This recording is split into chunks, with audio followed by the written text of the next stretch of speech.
Now going over to the business part of the podcast, you have the new Porsche Cayenne EV critiqued because it looks like a boring EV Tesla, which, well, it is an EV. Now this brought to us thanks to Andrew Collins at thedrive.com. And they say, quote, spied 2026 Porsche Cayenne Coupe EV looks a lot like a Tesla Model Y. The 2026 Porsche Cayenne EV and this coupe variant are expected to drop soon. For all 18 people who want the damn things. Again, the Porsche EV SUV. Like a double negative of crap no one would ever want. But, of course, the totalitarian government known as the European Union is bullying Germany to make boring EVs, well, which will also inevitably lose to BYD over in China. And as you can see on the screen, it looks god-awful boring and uninspiring. I mean, I say most EVs are trash looking, which, yes, most of them are. I mean, this is somehow even worse. It's like they took a Tesla and copied it, and not in a good way. So I apologize. Your eyes are probably melting seeing that on the screen. Now, again, this is credit to Andrew Collins at thedrive.com. And, well, here, they actually just position it with a picture of a Tesla, looking mildly reminiscent. Now they say, quote, our spy car contact in Germany snapped us a barely camouflaged 2026 Porsche Cayenne Coupe EV, giving us a pretty definitive look at the car. I still think the SUV coupes kind of look like a Pixar caricature car, but I'm warming up to this one. Someone give Andrew Collins a call. I think he might be inebriated. He says, though it does look a bit like a Tesla Model Y from the rear quarter, the lower cladding and square section below the taillights help give this Porsche a little more of a defined shape than other EVs. Not much. It almost looks like a bastardized Hyundai to me. They say we're expecting to see these fully revealed next year, but the only details we can't clearly see as spy shots are the taillights. Looks like Porsche is going to do long amber stripes on the bottom of these blacked out areas. Ugh, see the front of it too. God, they're terrible looking. The wheel design is also interesting too. The huge lip and the 10-spoke wheels make it look a bit like the tires are having huge sidewalls. Our editor-in-chief, Kyle, took a ride in the Cayenne EV prototype recently and recently liked it. What's wrong with these people? My last Porsche EV experience was a Taycan Cross Turismo, which is he says, which was also exceptional. Have you never driven a regular Porsche? I don't think so. He says, this makes me feel more optimistic about the upcoming electric Cayenne and little brother slope roof variant. He says, swipe through more of these spy shots to get a full sense of what's upcoming. The Cayenne Coupe EV, when it looks like when it bows down to when it bows within the next 12 months of the show. Weird verb. And yeah, these just look terrible. It looks, again, Hyundai, Kia, same company. It looks almost like one of those bastardized EVs. You're inebriated a little bit. It almost looks like the Hyundai Ioniq 5, one of those things. So uninspiring, so boring. Who would ever love a car like this? Abomination. Everything Porsche stands for. Again, you know me. If I ever wanted an SUV, it has to have a stick shift, obviously. And I always joke, Porsche, I think they only made like 290 of them. They had a Cayenne GTS with a V8 and a stick shift. I've been talking about that for a couple of years on the show. There's finally one for sale. If I won the lottery, I'd buy it today. So, again, this will probably cost, $70,000 to $90,000 for a disposable EV that'll break within 10 years. Or at the very least, have a battery that'll cost you $30,000 to $40,000 to $50,000 if you could actually get a replacement, which, let's be honest, I'm pretty skeptical you'll be able to that far in the future, as EVs are just disposable smartphones on wheels. So instead of spending $50,000, $60,000, $70,000, $80,000 on a disposable EV SUV, you could get this. A badass, which is a word I don't use hardly ever with SUVs. This is a 2009 Porsche Cayenne GTS. You know what you're thinking. It looks right off the bat a hell of a lot more aggressive, a hell of a lot cooler. This one's silver, which a little bit boring. It seems like, I swear, Volkswagen Auto Group has to get free silver paint. I can't help but think that's why they have every Porsche 911 and an SUV. They're all silver, I swear. That's a little disappointing. This SUV is silver. Again, for SUVs, it's pretty cool. And again, the coolest thing of all, that is very disgusting steering wheel. Like a Dorito. So the steering wheel sucks, fine. But look at the magical thing in the middle. That's a stick shift, baby. A V8 stick shift SUV. 6 gears of glory. Oh, and reverse. I smiled ear to ear when I saw this. Because again, these barely ever come up for sale. And it's usually auction sites that have them and specialty sites. And you can see on this picture, we could see the stick shift and the third pedal. It is truly a manual transmission Porsche SUV with 8 cylinders of glory. And even though this is a 2009 vehicle, I would much rather have this. Again, this is not, I'm not paid by cars.com or anything like that. It's just happened to be the website I found it on recently. Look at that big old V8 right under that hood. V8 and a stick shift. I know it's German, but that's almost a little bit of Americana right there. And this thing looks a lot more badass. The curves and angles on all the pretty much every part of this vehicle exterior looks a hell of a lot better too. It's just 1,000 times more reliable, 1,000 times more fun, a million times better at least. And again, for the cost, granted, it's used obviously. And it's from 2000. What was it, 9? Let's see here. Get back to the main listing. $42,900. And again, Porsche, to their credit, when it comes to their gas engines, they will maintain this vehicle for 20, 30, 40 plus years. Granted, they're going to charge you an arm and a leg, but they have one of the best track records of taking care of the customers long term. Granted, it's also a big profit portion for the company, but still, if anything were to happen to this engine, and 66,000 miles, that's actually pretty low. I say when, because it's so rare. When these do come up for sale, they usually have like 150,000 miles plus, and they still demand $50,000 plus.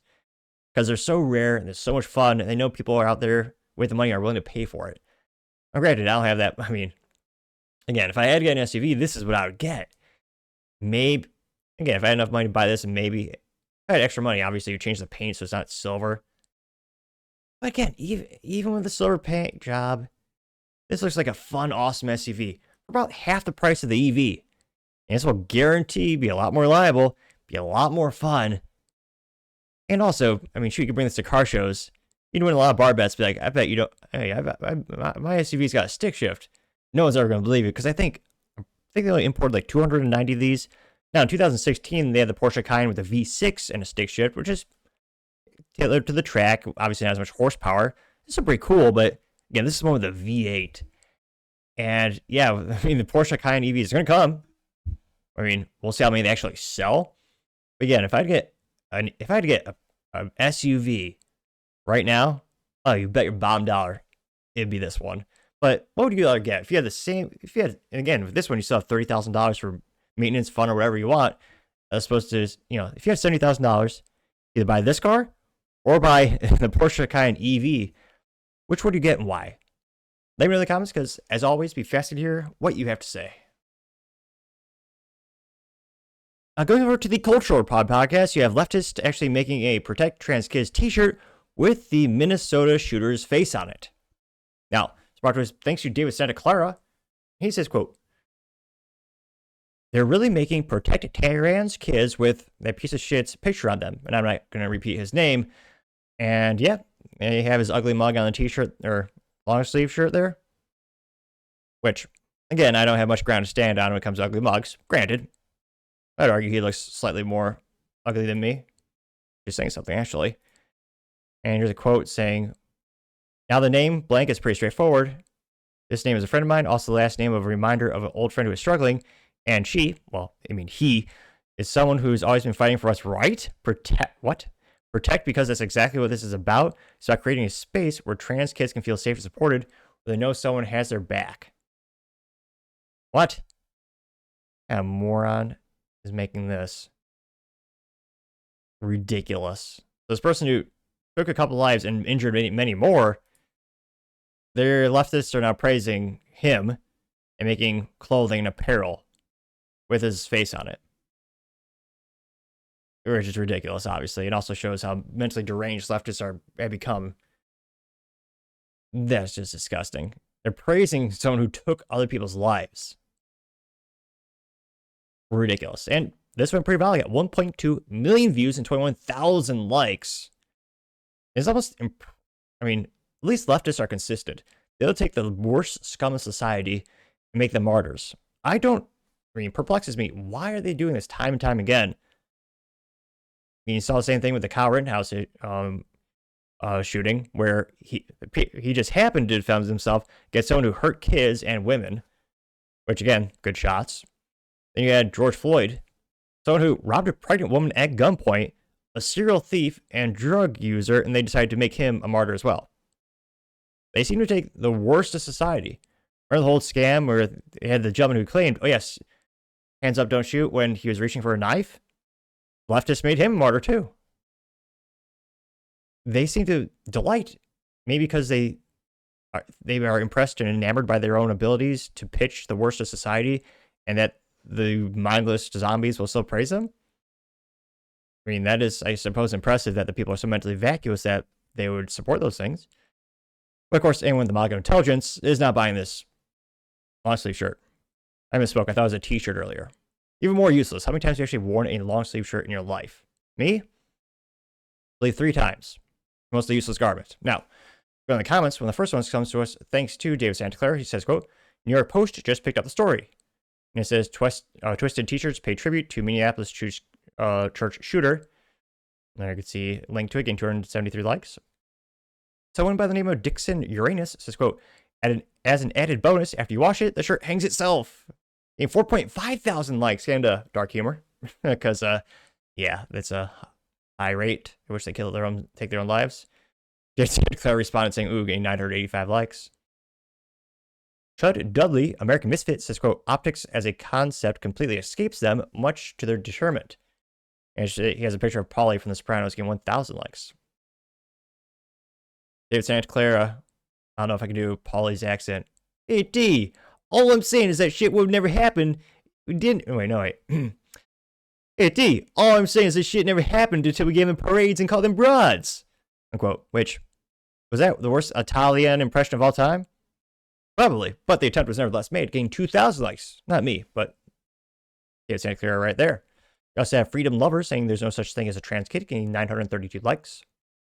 Paulo says, quote, so that, I'm not going to say his name, that piece of shit felt unsafe, so he had to go shoot up an effing Catholic school full of children. If the trans and left can't molest, mutilate, or brainwash our children, I guess they'll just murder them. Gain 1.3 thousand likes. No community note there. Robert McDonald has a picture of a gentleman with the AK-74, no, 47. And it's a quote from Sam Hyde said, the world is not dying, it's being killed, and those that are killing it have names and addresses. Getting 797 likes. M. Pepe, looks like a frog, says mass shooting rates by demographic 2015 to 2025, and they define it as public instance with 4 or more fatalities expressed in rates as per million population. Trans non-binary biological male is 0.769, trans non-binary biological female 0.667, Asian men is 0.408, black men is 0.198, white men is 0.176, Asian women is 0.097, and Hispanic men are 0.094, in 266 likes. I also have mostly peaceful merch saying or, and they have a t-shirt that says protect normal kids. The silhouette of an AR-15 getting 441 likes. Let's see. So maybe not. I think there's the gal in the picture, maybe she's a general artist or a model, because it looks like someone is saying that they photoshopped the design onto her. This is from the Catholic Cowboy saying, quote, this girl isn't actually wearing the t-shirt, it's just photoshopped on her. They use these models to show what it would look like on someone, so don't dox people who are wearing it. Or at least that gal who's shown wearing it. Getting 944 likes. Kelly with an eye. Weird. Says, so sickening. I forget what famous comic. What is it? Famous comedian. When this is the one where he shoots someone and says, why would you do that? And it's a trans pride flag shooting Christian. And he goes, why are Christians killing us? Getting 491 likes. Which, see, Jack Morrison says demon. It's a girl with a t-shirt getting 175 likes. We also have Witness the Man's Ruin says the creators of these monsters are freaks and need to answer for their crimes. And then in text it says all the people who worked to normalize mental illness and the gender idiocy should be prosecuted, getting 373 likes. Let's see. JJ Reeves says, maybe they missed the part where he expressed he regretted transitioning. This is from the Catholic News Agency, August 29, 2025. It looks like an article on their website by Tyler Arnold. It says, Minneapolis Catholic Church shooter expressed regret about gender transition, getting 264 likes. What the heck? Aerostatic. Aerostatic? Can't speak today. Just again, reminds me of my age-old 3. Click that subscribe button. It may help me in my speaking aptitudes. When I first started the show, barely anyone tuned in. Well, maybe family. But as I spoke fast and Ben Shapiro and more awkwardly than Joe Biden trying to climb upstairs. But as I've slowly but surely gained more subscribers, I've been slightly better at speaking, which leads to my theory. The more people that click that subscribe button, the better I get at speaking. Someday we'll make it perfectly articulately through an entire episode. So click that button and tell your friends and your enemies. I greatly appreciate it. And again, it's credited to the Aerostatic Mel. And he says 2 can play that game. And it has Dahmer. Who's that famous not serial killer. What is his name? I forget. Actually, no. It says protect the environment, getting 354 likes. Is it Ted? Is it Ted Bundy? No. Ted Kaczynski? I think it is him, getting 354 likes. See, there's any contrarian statements thus far. I don't see him. Blackboard Bound says MF Rose 23. We got to protect kids from trans, getting 466 likes. See here. Not seeing any contrarian statements. But yeah, I don't know how many people are actually ordering that orange t-shirt. Oh, sorry, long sleeve shirt. Yeah, it's fascinating how they continue to praise and elevate the worst of society. But let me know your thoughts, because as always, be fascinated to hear what you have to say. Thank you, everyone, for taking the time to tune in today. Again, trying to get to 6,000 subscribers by the end of the month, so click that button. I greatly appreciate it. Also, give me a thumbs up, thumbs down, and comments. Great way to give me some additional feedback, letting me know how I can make the show better and better. Lastly, don't forget to take time to tell your family, tell your friends, tell your coworkers, heck, tell your enemies, tell anyone, everyone. Just stay safe, fight the good fight.